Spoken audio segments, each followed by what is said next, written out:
Bonjour à tous, bienvenue sur la chaîne Zelker TCG, je suis Zelker.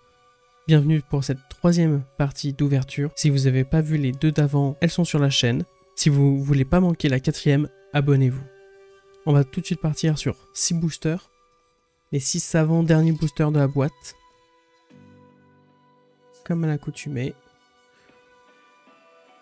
Si vous voulez du teasing, les ouvertures d'avant, je les aime bien, On a ouvert de beaux trucs. Mais pour celle-ci, on va commencer tout de suite avec le premier booster. Je tiens à répéter, je vais passer assez vite sur les communes parce je les ai déjà commentées sur les deux premières vidéos. Donc soit on les a pas ouverts, soit j'ai encore quelque chose à dire. Mais si vous voulez savoir ce qu'elles font et ce que j'en pense, ce sera sur les deux vidéos d'avant. Si vous voulez savoir ce qu'ils font, faites pause aussi, ça fonctionne. Et on va tout de suite commencer avec un rayon incandescent qui va profiter des cartes jaunes en zone de pitch.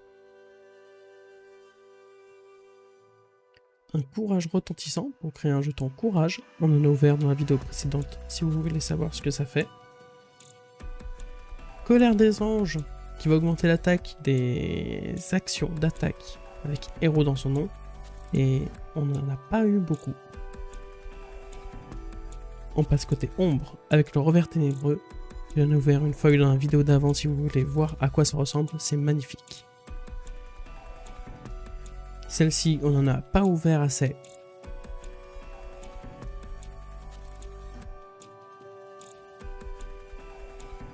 Une action ombre qui coûte 0, encore une fois, pour donner encore une fois une carte action jaune dans notre zone de bannissement.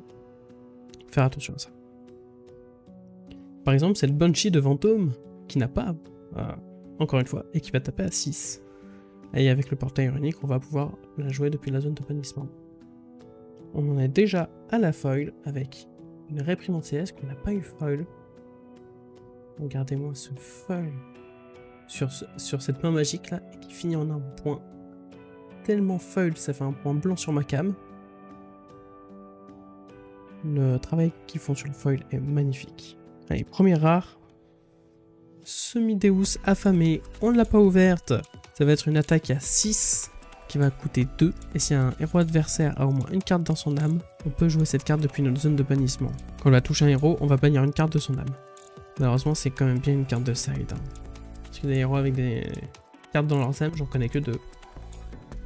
Allez, dernière carte. Oh, un équipement.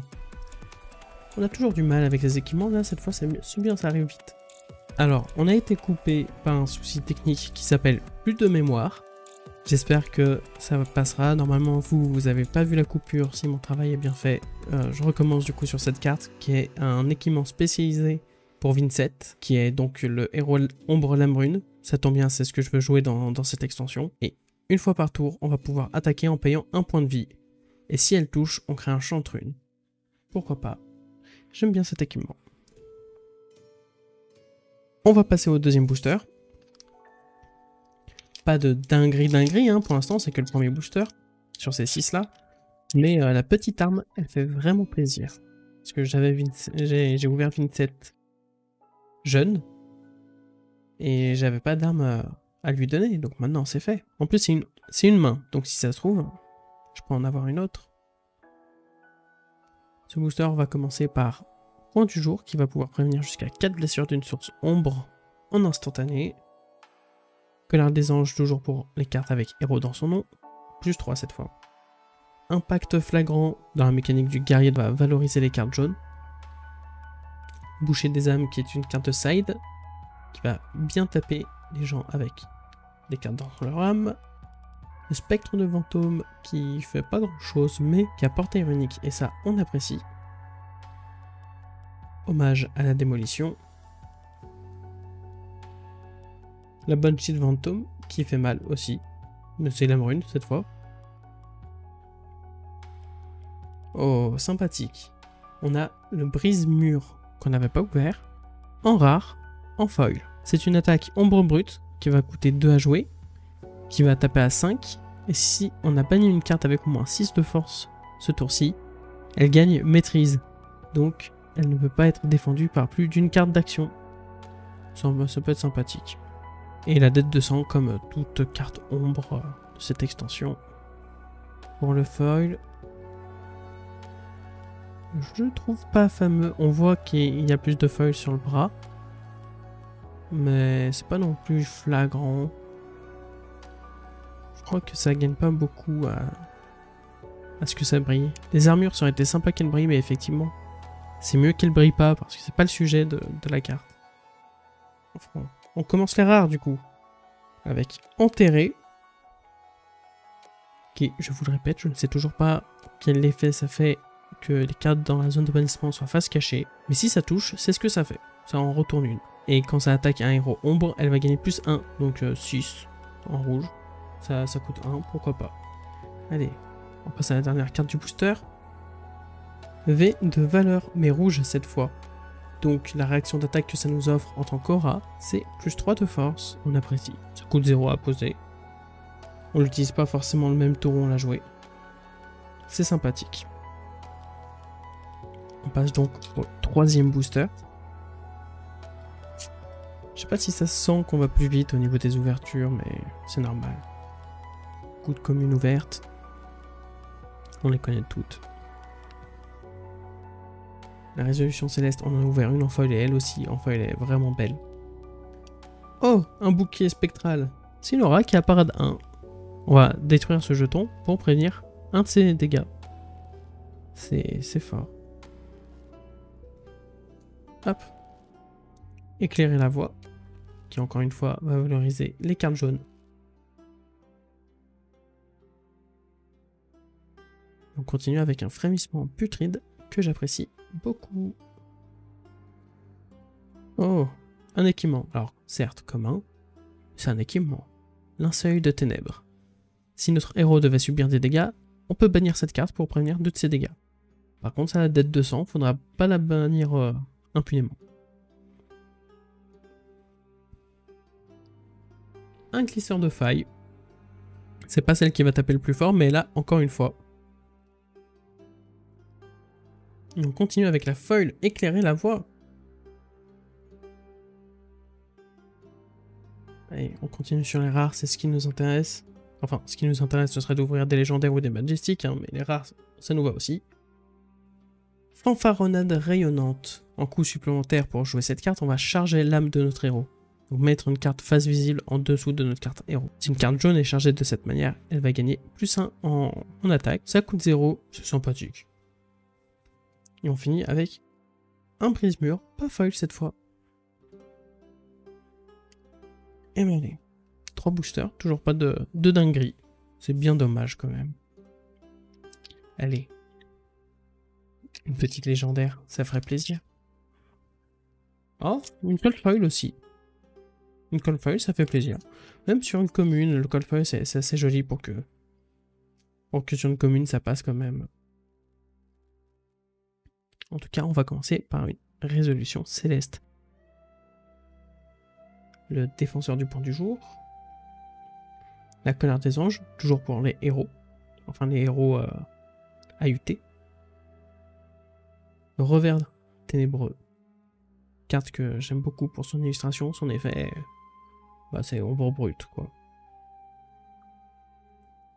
Percer le portail pour donner encore une fois une carte action bleue dans notre zone de bannissement. Genre comme cet hommage à la démolition. Même si je pense que ça n'intéresse pas trop les ombres brutes. Ce genre d'effet. On passe au glisseur de faille qui a déjà encore une fois, donc là pour le coup, clairement on se sent pas sur celle-ci, mais ça coûte 3 à jouer. Quoi. Allez, la foil, dinguerie, pas dinguerie. Hommage aux légions de l'Apocalypse. Alors, on va passer au rare. Voleur de bélier. Je sais plus si on l'a ouvert ou pas. En tout cas, c'est une attaque ombre brute. Pour 2, ça va taper à 5. En coût supplémentaire pour la jouer, on va bannir une carte au hasard de notre main. Si une carte avec au moins 6 de force était bannie de cette manière, elle va gagner encore une fois. Bah taper à 5 et dire encore une fois si jamais ça proc, c'est vraiment bien, j'aime beaucoup. Et on termine par une ville Inquisition.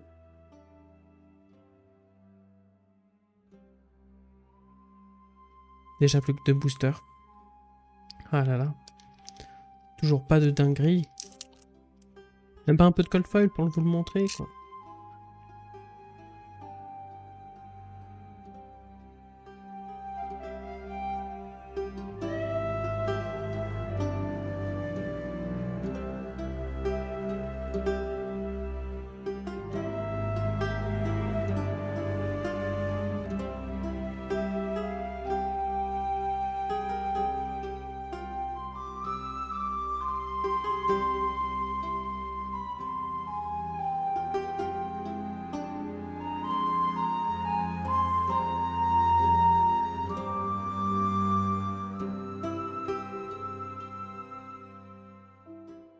Un revers ténébreux? On la connaît à force, elle est classique. Hein. Juste petite note comme ça. Elle tape à 7. Voilà, pour 1, elle tape à 7. Les brutes, c'est vraiment bourrin comme pas possible. Ah, on a réprimande céleste en feu qu'on a déjà eu. Allez, on passe au rare. Hurlement ténébreux. Bon, c'est brut et on augmente l'attaque des brutes, quoi. Et on passe à la dernière. Oh! Alors, je vais la protéger, puis je vais revenir. Attendez, la première majestic de cette ouverture. Enfin! Où étais-tu? Alors, bastion d'unité. J'aime beaucoup cet équipement qui est un...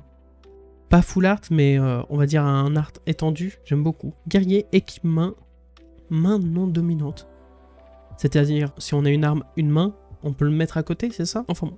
Unité. Quand cette carte défend avec une carte de la main, elle gagne plus 1 jusqu'à la fin du tour. Ok. Et tempéré. Alors tempéré, il me semble qu'elle a un marqueur moins 1 de défense. Vous me direz dans les commentaires si je me trompe. Une petite majestic sympathique. Enfin, il était temps, il reste plus qu'un booster. Après, il reste 6 autres pour la dernière ouverture. Mais bon, j'aimerais bien me proposer une ouverture sympathique quand même. Une seule majestic, ça fait un peu pauvre. Allez, on va peut-être se rattraper sur du foil, genre majestic foil. Légendaire peut-être. Légendaire, ce serait cool. Mais on commence déjà avec un équipement. Un équipement lumière qui va nous permettre de prévenir 2 dégâts qui devraient nous être infligés en instantané en bannissant une carte de l'âme de notre héros. Équipement, tu rejoins les autres. Éclairer la voie, on connaît depuis. La descente angélique aussi. Le rayon incandescent, on l'a pas si souvent vu celle-ci en vrai.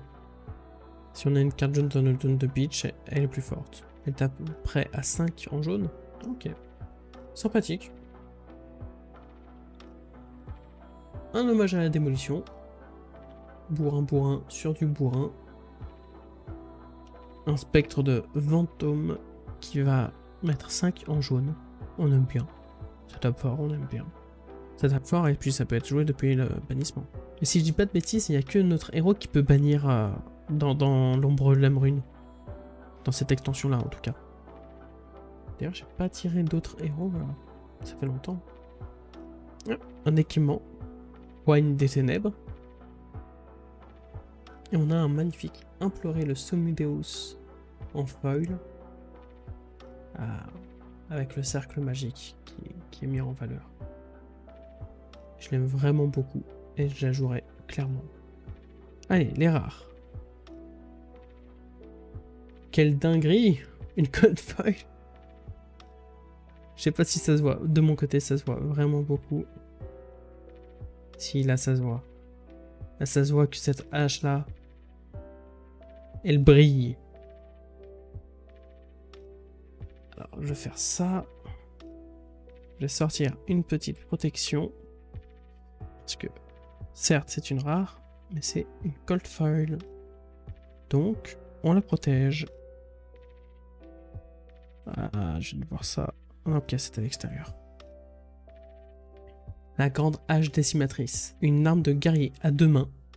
Ah, on peut pas l'avoir avec le bouclier, du coup. Bon. Ce sera un choix à faire. Et une fois par tour pour 3 de ressources, on attaque.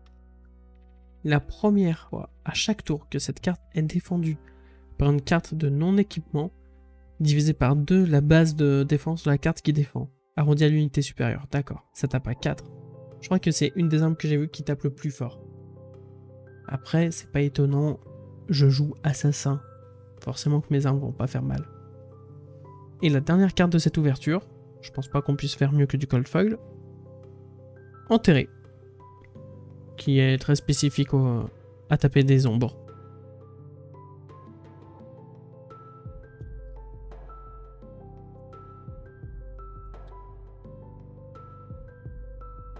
Et voici ce qu'on a ouvert aujourd'hui. Ça doit être assez frais dans votre tête, on n'en a pas ouvert non plus des milliers et des cents. Mais voici déjà la grande hache décimatrice. Et le bastion d'unité qui ne va pas du tout avec la hache qu'on vient de voir. Et bien une ouverture un peu vide, mais c'est normal. On a ouvert des dingueries lors de la première vidéo, lors de la deuxième vidéo. Forcément, si on les ouvre quelque part, on va pas les ouvrir ailleurs. Fallait une vidéo où ce soit un peu plus calme au niveau des ouvertures, on va dire. Enfin bon. Si vous voulez voir la suite, abonnez-vous. Suivez-moi sur Twitter et Instagram pour ne rien louper. Et sur ce, je vous dis à la prochaine.